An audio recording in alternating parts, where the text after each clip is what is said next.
আসসালামু আলাইকুম জনগণ, কি অবস্থা সবার? আশা করি সবাই ভালো আছেন। কিন্তু আমার অবস্থা প্রচুরই খারাপ। খেয়ে মেয়ে আমার মুখের অবস্থা প্রচুর, 12টা বেজে গেছে। এসেছে পর্যন্ত সেভাবে চুলে কেয়ার করা হয়নি দেখে আম্মা একদম তেল দিয়ে চুল ভালোভাবে আশ্রয় দিচ্ছে। নানুনি তো পছন্দ করে না বা রুমের মধ্যে চুল আশ্রয়, তাই বাহিরেই বসেছি। আশ্রাতে আশ্রাতে হঠাৎ করে আবার কারেন্ট চলে গেল, জানি না এখন কি করবো।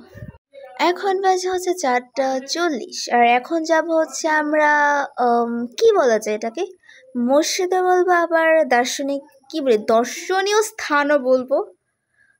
কিন্তু কোথায় যাচ্ছি সেটা তো বলা যাবে না। এটা গোপালপুর থানার সব থেকে বিখ্যাত একটা জায়গা। ঢাকা কেন বলতে গেলে এটা বাংলাদেশের প্রত্যেকটা কোণা কোণা থেকে মানুষ আসে এই মসজিদটাকে দেখতে। এখন কোন মসজিদে যাচ্ছি আপনারা গেস করুন। এত তাড়াতাড়ি তো বলবো না কোন মসজিদে যাচ্ছি।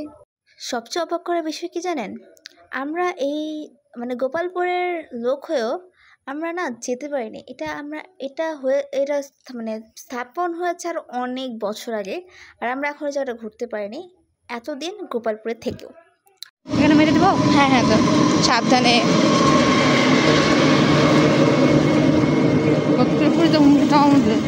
না বলো না। মাঝ রাস্তায় মামা আমাকে হচ্ছে একটা প্রাণাপের বোতল কিনে দিয়েছিল, সেটাই খেতে খেতে আপাতত প্রাকৃতিক দৃশ্য উপভোগ করতে করতে যাচ্ছি মসজিদে।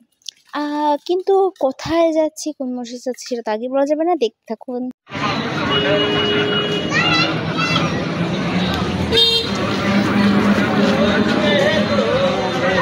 কোন দিক দিয়ে ঢুকতে লাগবে না? এই দিক দিয়ে অবভিয়াসলি।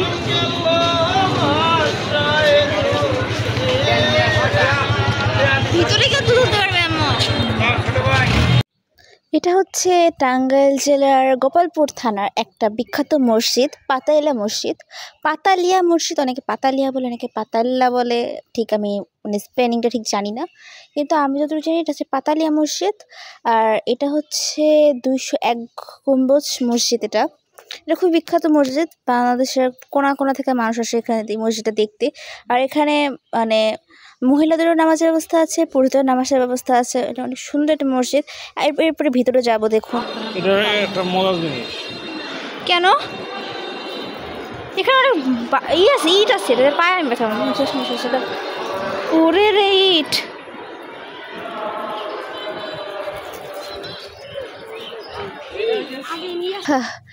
তারপরে শুনলাম নাকি এই মসজিদে জুতা খুলে প্রবেশ করতে হবে। সো জুতা তো খুললাম, কিন্তু আবার তারপর যে শুনলাম মহিলাদের উপরে যাওয়ার অন্যদিকে রাস্তা, কেমনটা না লাগে। পরে পা জুতা ছাড়াই ওখানে গেলাম। আরে আমার এত ইট ছিল ওখানে, আমি ভয়ে ছিলাম যে কোন ইট আমার পায়ে বেঁধেছে, আর আমি বলতে গেলে আর চলতে পারবো না। নিচে প্রচণ্ড পরিমাণে ইট ছিল, যেখানে হাঁটাটাই দায় হয়ে যাচ্ছিলো। তারপর ঘাসের উপর দিয়ে হাঁটলাম কিছুক্ষণ, তারপরে দেখি তাড়াতাড়ি করে উপরে উঠবো, উপরে উঠে দেন ভিউটা শেয়ার করবো। বলতে বলতে এই যে চলেও আসলাম উপরে ভিউটা জাস্ট অসাম। আমি কতগুলো ছবি তুললাম, এখানে ভিডিও করছি। কি বলবো, আরেকটু উপরে যাবো কিছুক্ষণ পরে। আরেকটু উপরে গেলে কি পুরো ভিউটা ভালোভাবে বোঝা যাবে। এখানে তো ভিউটা খুব সামনাসামনি আমরা, আর যদি আমি উপরে যাই একটু, উপরের ভিউটাকে আরও ভালোভাবে দেখতে পারবো। ভিডিও লম্বা ভিডিও সব করে লম্বা ভিডিও অলরেডি করছি। একটা আপনাদের ব্লগার আন্টি মসজিদ দেখে এতটা এক্সাইটেড হয়ে গিয়েছিল যে বারবার বলছে এইখানে ভিডিও কর, ওখানে ভিডিও কর, পাগল হয়ে গেছে। এখন আমরা হচ্ছে নিচে নামে যাবো। উপরে ওঠাটা সিট আমি এত বেশি ভিডিও করতে পারিনি। এটা নামার সময় একটা ভিডিও, কারণ নামাজের সময় হয়ে গিয়েছিলো, আর মসজিদে নামাজ পড়বো না তা কি হয়। আর সামনে যদি এসএসসি পরীক্ষা, আর আমি মাগরিবের নামাজটা পড়বো, এসএসসি পরীক্ষার জন্য হচ্ছে একটু 2 রাকাত নফল নামাজ পড়বো। দেখি যাই। এখন মহিলাদের নামাজের জায়গাটা অনেক সুন্দর, আমি দেখে এসেছি আর কি। এখন নিচে যেয়ে দেখি এখন কেমন লাগছে জায়গাটা। হচ্ছে মহিলাদের নামাজের জায়গাটা অনেক বেশি সুন্দর। অনেকেই নামাজ পড়তে এসেছে, আমিও কিছুক্ষণ পর নামাজ পড়বো। নামাজ শেষ করে এখন উঠে যাবো। এখন হচ্ছে বাড়ি যাওয়ার পালা। আমি বাসায় গিয়ে দেন জামা কাপড় ফ্রেশ হয়ে ঘুমাবো কিছুক্ষণ। আল্লাহ জানে আমার ঘুম আসছিল ভীষণ। দেখি আগে যাই, রাস্তাটা পার হয়ে। অবশ্য আমার একটু হাঁটতে ভিড়াডি লাগতেছিল, কারণ অনেকে নামাজে দাঁড়িয়েছিল, আর আমি যতটুকু জানি নামাজের সামনে দিয়ে যাওয়াটা উচিত না। আর আমি জানি না কার নামাজের সামনে পৌঁছে যাই, তার তো ঠিক নেই।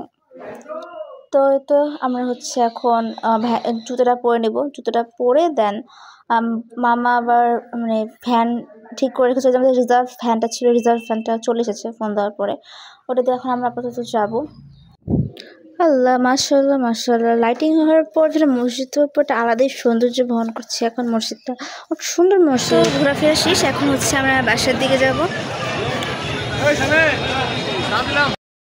সামনে এইদিকে হচ্ছে একটু একটা দোকান ছিল, দোকানটার মধ্যে অনেক কিছু বিক্রি হচ্ছে। হলো মানে আল্লাহ দেওয়া যে ফটো ফ্রেমগুলো ওগুলো থাকলে বিক্রি হচ্ছে, টুপি, আতর, দেন আর অনেক কিছু বিক্রি হচ্ছিল, তসবি। তো এখন আমরা হচ্ছে ভ্যান উঠে পড়েছি, ভ্যান দিয়ে এখন যাব বাসা, গন্তব্য এখন বাসার দিকে। চারপাশে এতটাই অন্ধকার ছিল যে বলার বাইরে।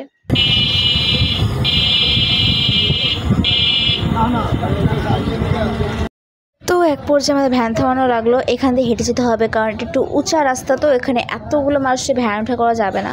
পাশে হচ্ছে ব্রিজের কাজ চলতেছে আই গেস, হ্যাঁ ব্রিজ বা রাস্তার কাজ হচ্ছিলো, ওই কারণে আর কি এরকম অবস্থা। পুরো চারদিক অন্ধকার, চিত্রটুকু পেয়েছি তো ক্যাপচার করে ট্রাই করি।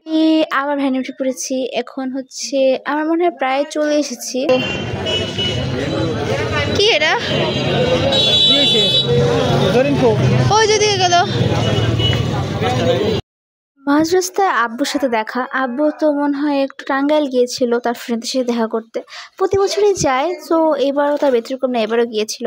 তা মাঝ রাস্তায় আব্বুর সাথে দেখা হয়ে গেল, আব্বু মানে বাজারে বসেছিল, সেখান থেকে আব্বুকে পিক আপ করে ভেবেছিলাম, তা আব্বুকে পিক আপ করলাম না। আব্বু বাবু এখানে থাকবে, থাকলো, আমরাই চলে যাবো। হ্যাঁ ভয় পাও নাকি একা যেতে? বাপরে অ্যাথলেটিক পাওয়ার দেখাই দিও, মারপিট করে।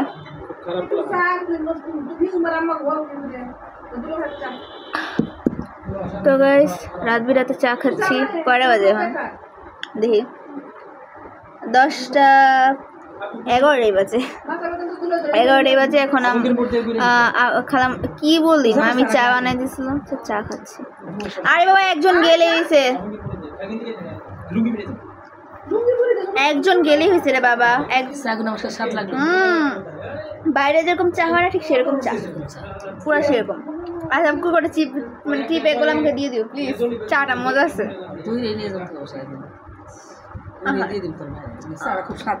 অনেক মজা। চা খেতে খেতে আজকে এখানে বিদায় নিলাম, আমার ক্যামেরাটা ঘুরাই দিল। তো আজকে চুপ করো